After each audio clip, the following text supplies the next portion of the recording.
All right, welcome to the podcast for HowToRaiseAnAwesomeKid.com. I'm Justin, and Eric is here too. How's it going, Eric? It's go time. WeMakeYouMoney.com. WeMakeYouMoney.com. Yeah. CashForGold.com. Rex. Oh, I actually know the person who owns. I don't think she's done anything with it yet, but she has Wreckx-n-Effect.com. I think it's Wreckx-2checks.com. Is that? I'm sorry. I've got like some cheap headphones. Did you say Wreckx-n-Effects.com? Wreckx-n-Effects. It's a big fan site for a band that was really popular in the early '90s.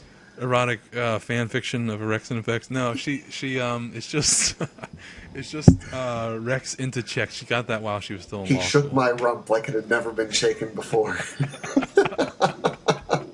Oh man, yeah. It's no. Unfortunately, she missed out on that one. But you and I can still hop on that one. Only if it's available. I'll check. So, I want to just do a little housekeeping at the beginning of the show because normally we've been doing it at the end. But I just wanted to remind everybody, the site is at HowToRaiseAnAwesomeKid.com. Hopefully that's how you got here, but maybe not, because I think this episode is going to be the first one that shows up on iTunes. And also, we're over at Firecasting.com, I believe it's .com. So we're showing up a lot of different places now. So I'm pretty happy about that. I'm thrilled. Yeah, our website, or if you want to get in touch with us, you can call us at 347-676-0830. Do that. Get in on that soon, because we're actually going to do a giveaway in the near future. In the next couple weeks. So one of the things we're going to try to do is, if you give us a call, then you'll be entered to win something. If you want to just email us with a question, the number or the email address is HTRAAK, like How to Raise an Awesome Kid. So HTRAAK at HowToRaiseAnAwesomeKid.com. It's probably worth mentioning, if you give us a call and you want to be entered to win something, give us some information about yourself. Yeah, of course. Don't just, if you call, I don't think we have caller ID. Yeah, I'll get all official about that once we actually have the stuff to give away. But I found a partner who's going to give us some freebies so we can give it to you guys. So how was your weekend, man? How's everything going? Oh, it was terrible. I was sick. I hurt my tailbone like 2 years ago. It was miserable. I kept getting these texts from you saying that you were sick and that we had to put off the podcast, and I wasn't sure what type of sick, which type of sick we were talking about here, and I didn't really want to get into the details, but that was my sensibilities. How about for our audience? Why don't you just go ahead and let them know about what type of sick you were? Oh, I was just the type of sick that didn't want to do anything. Oh, yeah. I couldn't really talk. Yeah, well, except for the not talking part. That's kind of me every day. Yeah, just the procrastinating sick.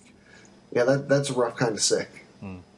So, yeah, my weekend was pretty tame, and I was thinking about today. The one thing that happened was I had a Pooptastrophe, which I haven't had. Yeah, I haven't had one of those in a long time. It was almost like nostalgic because my kid is he's 11 and a half months old now, so we're getting there.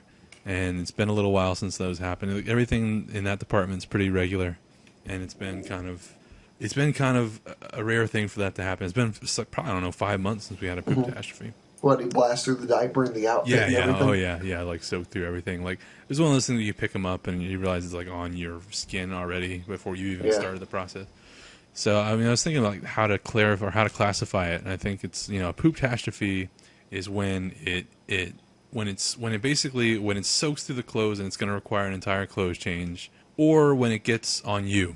That's like a verifiable Pooptastrophe. If it doesn't require more than one bath when it's all said and done, it's not a Pooptastrophe.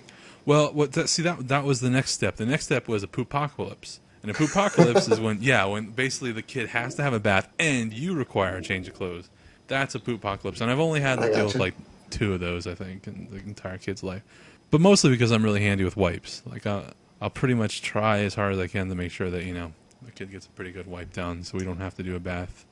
You don't know how good you have it right now with the young kid. Yeah. Because it doesn't really get gross until they're older. Because that's when it starts getting creative. With the small child, you know where the poop's going to be. It may be like a lot further up their shirt than you would expect. Yeah. But you're not going to find it strange places. We had a pretty bad night with our son last night. There was a big fight. And he ended up going to bed early. And I think when I put him to bed, I was like, man, it smells in your bathroom. We've got to get that clean. put him to bed, go downstairs. I go back upstairs and check on him later. He's out cold, but it stinks up there. Well, I go to the bathroom, just kind of look around to see if there's any obvious source of this. And then I remembered, the toilet lid was down, so I lifted it up, and that's the source right there. He made a sizable mess in there. And, being a 5-year-old, they're essentially grown-up poos. Yeah. Then. Yeah. And he's gotten in the habit where he doesn't always remember to flush the toilet, so I flushed. Magically, the smell disappeared. Everything's good, right? Yeah. No, it's not, because I'm at work today. I called my wife at lunch, and I was talking to her. I said, "Hun, did you have you checked our son's bottom today? Because I'm thinking about it. I don't remember seeing any toilet paper in that toilet last night." Yeah. Wow. See, so this now it's like you're solving a crime. It kind of is, because I solved the crime of where are these hard little brown rocks all over our carpet downstairs coming from. They're crusted and chunked off of my son's underwear that had to be thrown away. I am Sherlock freaking Holmes, and that plot would have been far more interesting than the last movie was. So you are literally Sherlock. He was the Professor Moriarty of pooping on my carpet. Oh God! Oh man, that's I'm sorry. I mean, I guess I have to look forward to that. So. It's cute when they poop on their cute little outfits too. Yeah, that's pretty bad.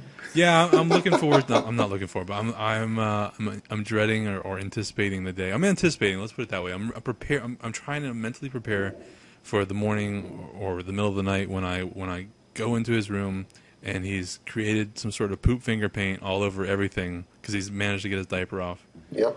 I know it's gonna happen.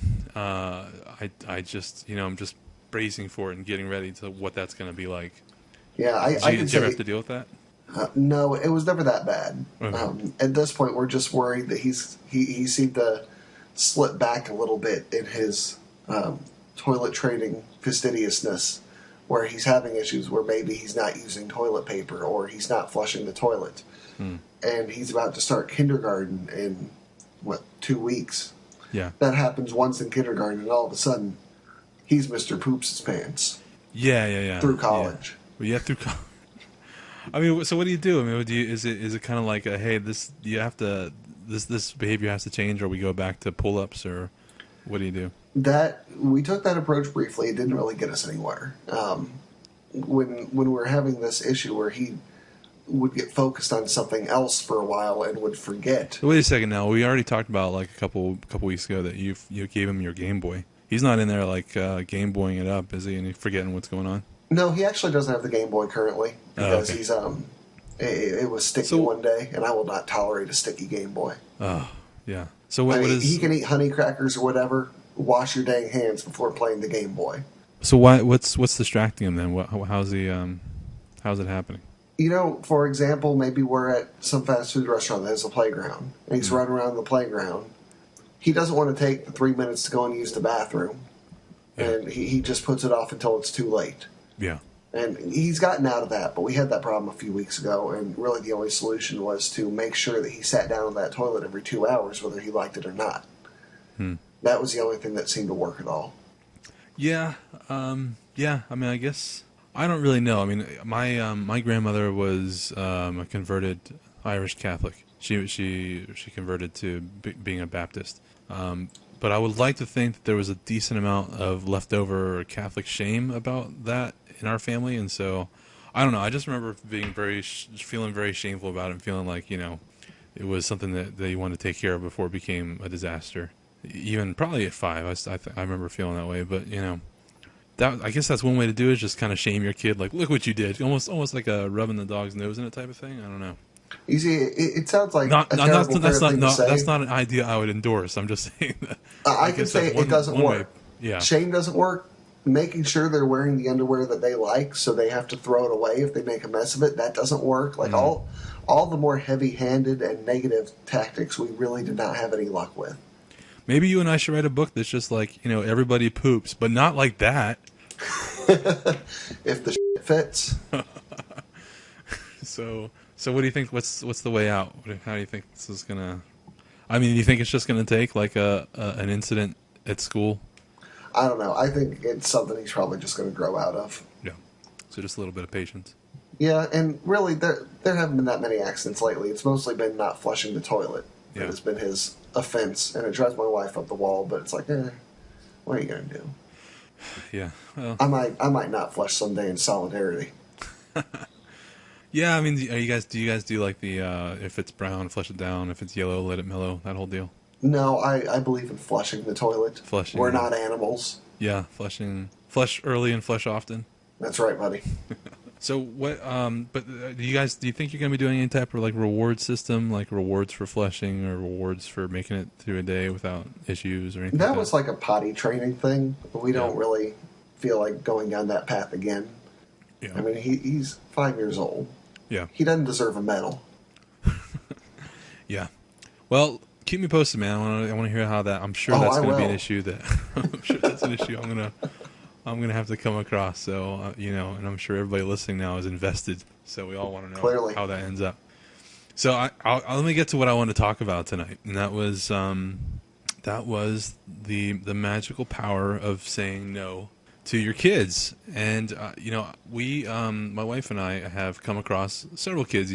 When you start getting the mindset that you're going to have a kid, you start really paying attention to how other people are raising their kids and how that's going for everybody else. And I've more than one time said to my wife, like, after we leave somebody's house with their kids, it's like, I can't wait until I can say no to my kid.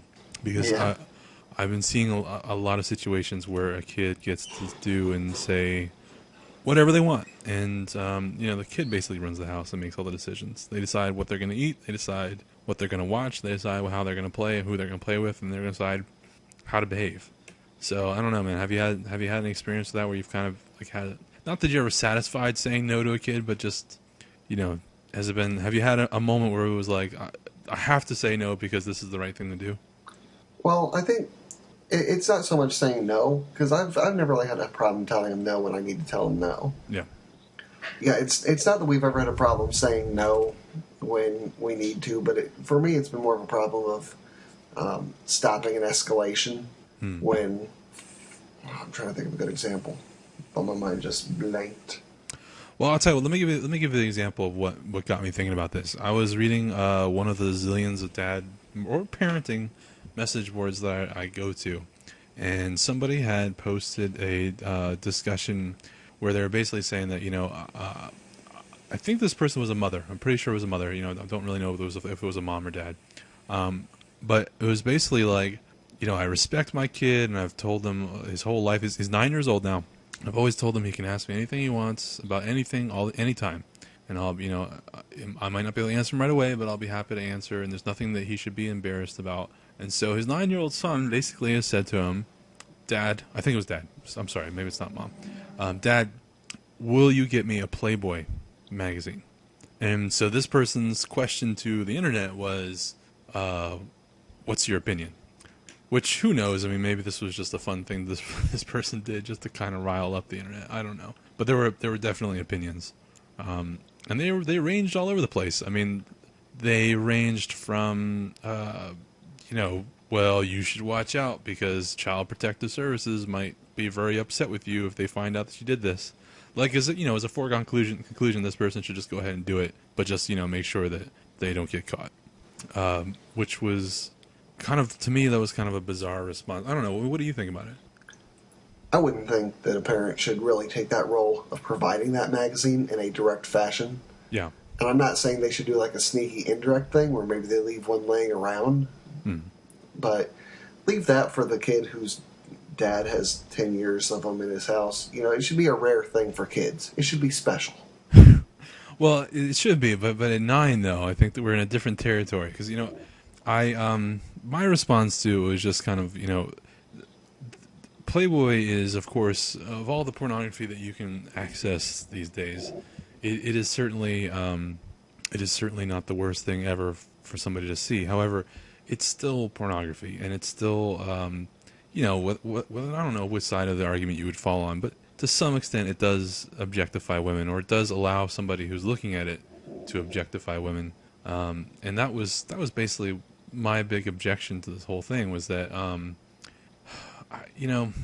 my attitude was, and actually I'll quote what I ended up writing back to this person. I said, there's something to be said for preserving a child's innocence. If a 9-year-old is curious about female anatomy, I'm sure there are tamer solutions than porn. Because I think that's where it comes down to, is this kid's asking because they're curious.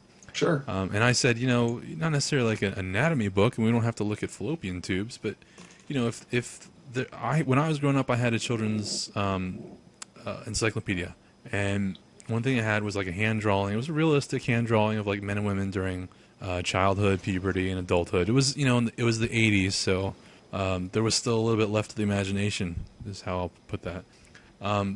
And that's the thing, is that Playboy is pornography. I don't care whether or not you feel like it's tame by today's standards.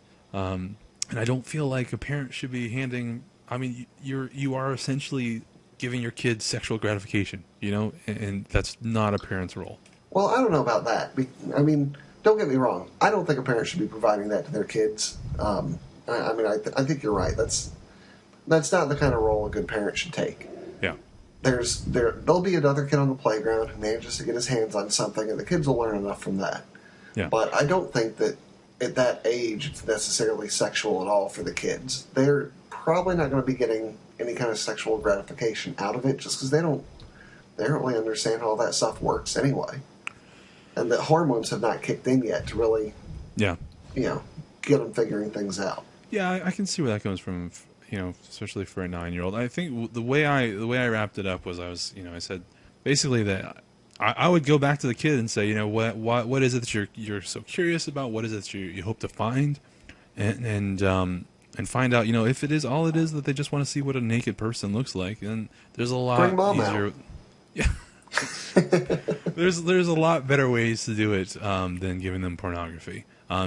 And the other thing I suggested was that, is it possible that because basically this parent had given the kid almost no boundaries and nothing was off limits, and the kid could ask about everything and do anything, basically, that, it's possible the kid is testing the boundaries by asking you at 9 years old to get him a Playboy. I wrapped that up by saying that, there's nothing wrong with having boundaries for your child. I mean, for a 9-year-old, it's okay to have a boundary for no good reason. For no reason that you can explain to them. It's okay to say, because I said so. That would apply to a 9-year-old drinking alcohol or smoking pot or smoking cigarettes, having a knife, shooting a gun, staying up all night, driving a car. There's lots of things that, talking too loud during your favorite show. Well, sure. So there's lots of things like that, it's okay to just say, hey, no, and that's the final answer, and that you don't need to understand why. I'll explain it to you later on. But the point I want to drive home before we get too far away from it, and was just that, there is a chance that when a 9-year-old sees Playboy, it's going to. I'm not saying this is guaranteed to happen, but hopefully everybody should, and a gentleman especially should grow up to have a good understanding of what a normal woman looks like.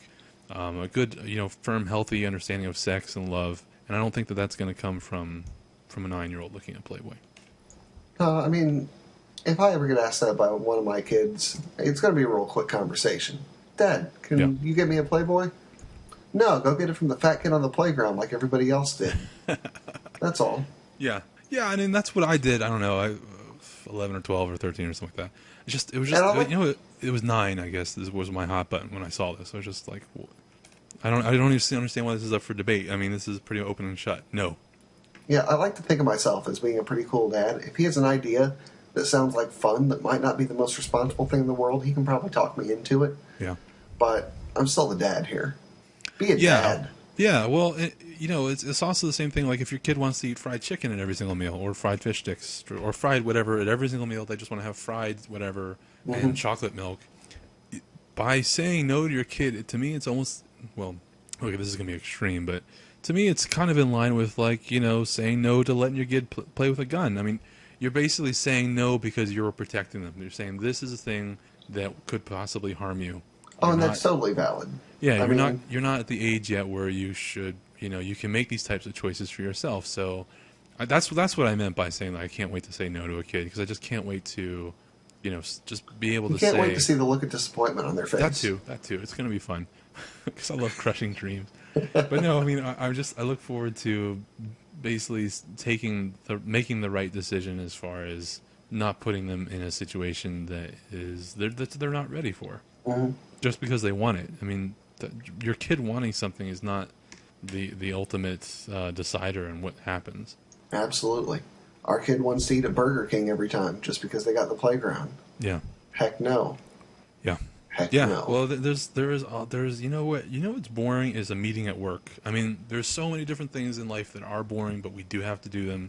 And so I don't know. It sounds oppressive to say this, but yes, we will have to go to this wedding on Saturday, and you as a kid will have to sit through it, or we'll have to go to church, or we'll have to do lots of things that maybe you as a kid are not fun, but you do have to do them because these are things that you will be doing when you grow up. You have to clean up your stuff. Yes. You have to take some time to go to the bathroom if you need to go to the bathroom. Yeah. So I don't know. I got pretty riled up about it. And my whole philosophy about doing this site was, instead of getting riled up and start talking smack on the internet, I should just come on here and use that energy. Use that energy productively. So that's all I had about, well, not all, but that's mostly what I wanted to say about saying no. So listeners, all y'all been learned. Yeah. About poop and about saying no. This is a twofer. All right, man. Well, what did you have anything else? I know I just kind of ran that one. I was pretty heated about it. So was there anything else you wanted to No, I think you covered it. All right, cool.